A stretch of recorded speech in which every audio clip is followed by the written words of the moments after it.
இப்போ கேர்ள்ஸ் நிறைய சிக்கன் சாப்பிட்றாங்க இல்லைங்களாப்பா, சிக்கன் சாப்பிட்றாங்க, இந்த ஷவர்மா சாப்பிட்றாங்க, அவுட் சைட் ஃபுட் சாப்பிட்றாங்க. இப்போ நிறைய பேர் வந்து கேட்பாங்க, அதெல்லாம் நாங்கள் சாப்பிடவே கூடாதா? தாராளமாக சாப்பிடலாம். இப்போ நீங்கள் ஹோட்டல் போய் சிக்கன் சாப்பிட்றீங்க, அந்த சிக்கன் தனியாக வைக்க மாட்டான் அவன். சிக்கன் அந்த சில்லி சிக்கன் எது வச்சாலும் கூட வெங்காயம் எலுமிச்சம்பழம் வைக்கிறான்லப்பா, அதனோட பர்பஸ் என்ன? சிக்கன் வந்து எக்ஸசிவ் ஹீட். எந்த ஒரு ஃபுட்டு ஹீட்டாக இருக்கிறதா இருந்தாலும் we have to compensate that. நம்மளோட கலாச்சாரமே வந்து நாங்கள் நான்வெஜ் சாப்பிட்றோம் அப்படின்னா தயிர் பச்சடி ஒன்று வெறும் வெங்காயம் போட்டு வைப்பாங்க, இல்லைன்னா வெள்ளரிக்காய் போட்டு வைப்பாங்க. எதுக்கு? அதனால் ஏற்படக்கூடிய ஹீட்டை இது வந்து கம்மி பண்ணணும். இன்னொன்று வந்து பாருங்க, நிறைய ஸ்பைசி ஃபுட் சாப்பிடும்போது வயிற்றில் இருக்க குட் டூயிங் பெசிலஸ் குறையும்.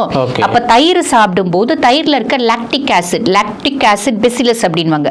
இது வந்து வயிற்றுக்கு குடல ஆரோக்கியத்தை மேம்படுத்தும் அப்படின்னு நம்மளோட ஒவ்வொரு உணவு முறைகளையும் வந்து பார்த்தீங்கன்னா இப்போ பின்னாடி பெரிய சயின்ஸ் இருக்கு. இப்போ ஒன்றும் இல்லைப்பா, மாம்பழம் சாப்பிடணும்னா மாம்பழம் சாப்பிட்டா ஒரு கிளாஸ் பால் குடிக்கணும். இந்த மாம்பழத்தில் நிறைய பெனிஃபிட்ஸ் இருக்கு, வைட்டமின் ஏ ஜாஸ்தி இருக்கு, இப்படி ஏகப்பட்ட விஷயம் இருக்கு. இருந்தாலும் அதில் இருக்க சின்ன சின்ன டீமெரிட்ஸை நல்லிஃபை பண்ணுறதுக்கு பால் குடிக்கணும்.